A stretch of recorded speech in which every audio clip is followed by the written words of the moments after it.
Ya, udah, ayo al-walad ya. Sunnasil. Untung nggak ngomong pakai gitu. Ya, Bismillahirrahmanirrahim. Bismillahirrahmanirrahim. Qala al-muallifu rahimahullahu ta'ala nafa'ana Allahu bihi wa bi'ulumihi fid dharaini. Amin. Setelah kemarin kita membahas bahwa ya, ilmu itu kalau kita tidak amalin itu percuma ya.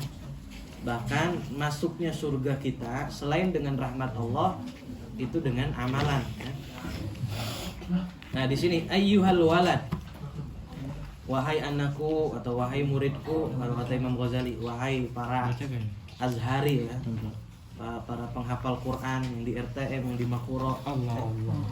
Ma lam ta'mal lam tajidil ajra. Selama kalian itu tidak mengamalkan apa yang kalian dapat dari Al-Azhar, dari Pusibah, dari At-Taqwa, itu nggak dapat pahala. Paham dong fikih ya kan, paham dong sofatut tafasir, cuman nggak diamalin, nggak dapat pahala lah ya.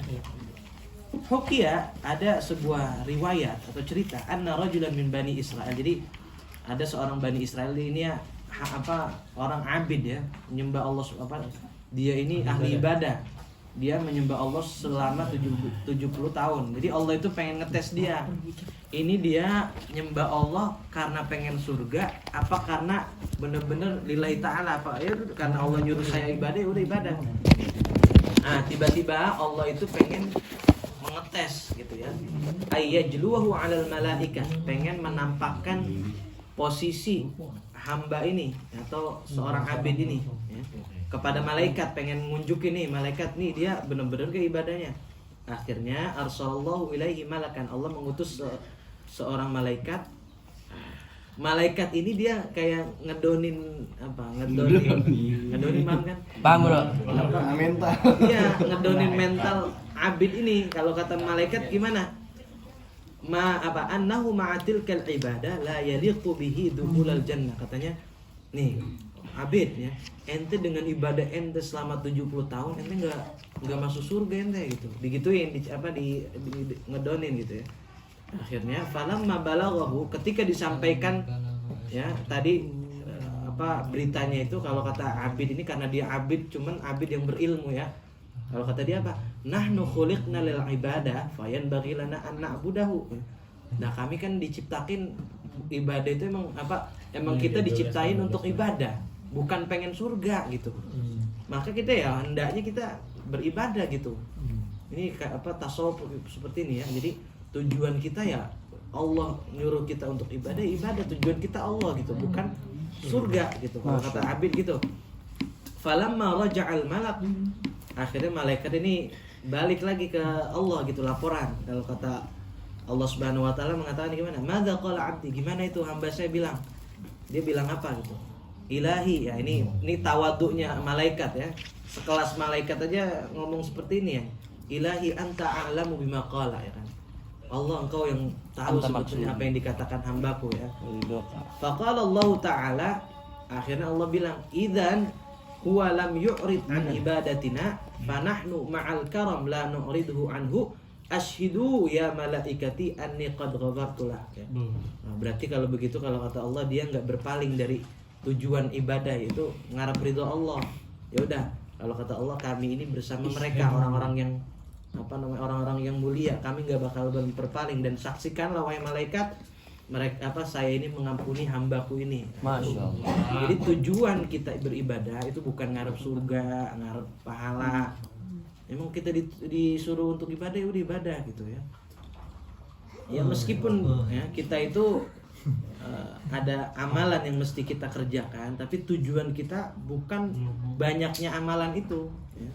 Barangkali dalam amalan kita muflis ya kemarin ya, ngomongin orang nanti di hari kiamat jadi berkurang, atau kita nyakitin orang dan cengin dan sebagainya. Makanya kalau kata Rasulullah, fahasibu anfusakum qabla an tuhasabu. Introspeksilah diri kalian sebelum kalian akan dihitung-hitung ntar. Dan wazanu a'malakum, dan timbanglah amalan kalian, kira-kira ada amalan ente ya. Nah, amal sebelum kalian bakal ditimbang. Wa qala Ali radhiyallahu anhu, mudah-mudahan keturunan kita menjadi seperti Sayyidina Ali. Amin. Man dhanna annahu bidunil juhdi yasilu fahuwa mutamannin wa man dhanna annahu bibadlil juhli yasil fahuwa mustaghnin. Nah, ini bagus nih kalau kata Imam Ali. Barang siapa kalau ceramah gitu. Barang siapa yang mengira bahwa tanpa usaha, tanpa amalan dia itu mendapatkan yasil, artinya mendapatkan sebuah pahala atau sampai kepada makom surga, maka dia itu seperti orang yang mutamannin, cuman ngarep doang. Ya, cuman mutaman ini taman itu kan ngayal doang. Orang yang pengen surga atau orang yang pengen pahala Allah tapi dia nggak mengamalkan, berusaha payah melakukan ibadah, maka dia itu seperti mutamannin, orang yang ngarep gitu. Cuman di mulut doang omdo gitu. Hah? Halo katanya. Kalau ngarep mah Wa man dhanna, atau kalau ini yang kedua nih, barang siapa yang mengira bahwa dengan usahanya itu dia bakal sampai ke surga, maka dia itu mustaghnin, dia itu orang yang sombong gitu. Kita ya bukan karena amalan kita masuk ya. Tanpa amalan juga kita bahaya juga kan. Makanya kita tuh antara khauf sama roja gitu. Ya, makanya gitu ya. Itu aja.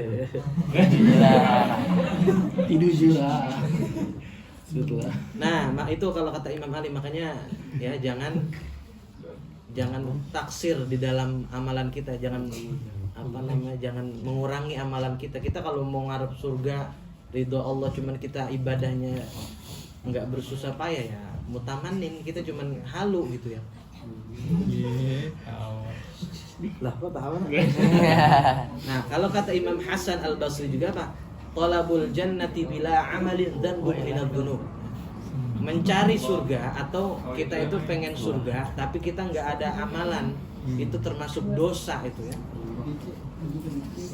Kemudian kalau kita Al-Imam Hasan Al-Basri, alamatul haqiqah tarku mulahadatil amal la tarkul amal.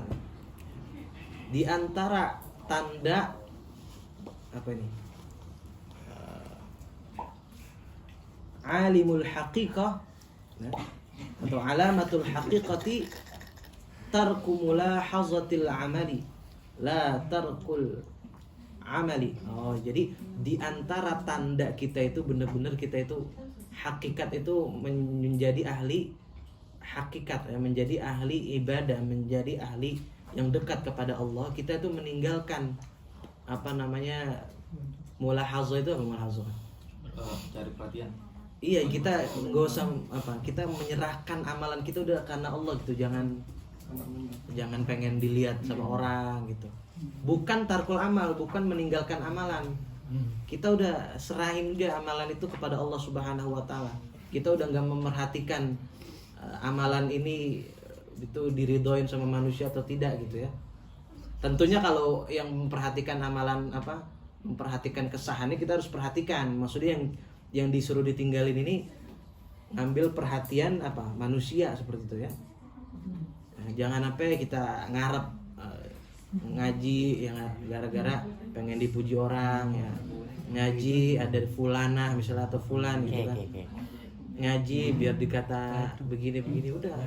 Ngaji karena nggak enak itu nggak bagus itu ya. dikata ganteng. Ngaji itu lillahi ta'ala ya. Ngaji dulu biar ganteng. Ya, mau yang jelasin enak, mau nggak jelasin enak, udah kalau tujuan lillahi ta'ala emang kita kan nyari nasihat bukan. Betul. Atau kalau kalian jadi guru besok, kalian pasti jadi guru. Mau yang datang 2 kayak, mau yang datang 3, ajarin. Ya. Biasanya tuh hawa nafsu kita kalau yang datang banyak itu, Sama-sama.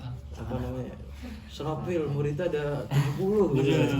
Ntar kalau dikit satu doang ntar John gitu. Nah, kalau kata Habib Ahmad itu, kalau cara ngetes kita kalau jadi guru, hawa nafsu kita itu, ngelatih hawa nafsu kita, lihat kalau murid kita dikit, kalau kita masih istiqomah berarti baik. Hawa nafsu kita itu bukan ngarep muridnya gitu ya. Nah, terus Yang terakhir qala Rasulullah sallallahu alaihi wasallam al-kayyisu, orang yang cerdas itu bisa nih kalau ada yang nanya nama ya. Ibnu Qais. Al-kayyis. Orang yang cerdas itu mandana. Dana ini artinya hasaba. Orang yang cerdas itu orang yang senantiasa introspeksi dirinya. Wa amila lima ba'dal maut, dan dia itu mengamalkan persiapan setelah meninggal. Artinya dia mempersiapkan. Wal ahmaqu, dan orang yang bego, orang yang bodoh, manittaba'a nafsahu, orang yang ngikutin hawa nafsunya, wa tamanna 'ala Allah, dan dia itu berharap sama Allah. Jadi dia dia berlaku maksiat, cuman dia mengharap surganya Allah, itu kan tamani. Ya. Makanya orang yang cerdas itu selalu introspeksi diri, kemudian mempersiapkan kematian ya. Karena kan kita nggak tahu ya kan, guru baik yang muda, baik yang tua itu kan. Guru saya aja nggak nyangka saya masih muda, masih umur muda udah meninggal gitu kan. Temen gitu kan. Makanya itu orang yang cerdas itu bukan orang yang mumtaz gitu dalam bahasa Rasulullah gitu, tapi orang yang cerdas itu orang yang mempersiapkan dirinya, dia senantiasa muhasabah buat dirinya ya. Dia berbaik apa enggak sama Allah, baik enggak sama orang tuanya, baik sama sekitarnya seperti itu. Wallahu a'lam. Besok kita akan lanjut ya. Kam min lailatin ahyaitaha bi taqraril ilmi. Allahumma shalli afdhala salatin ala asadi makhluqatika sayyidina Muhammad wa ala alihi wa sahbihi wa sallim ala makhluqatika wa midadaka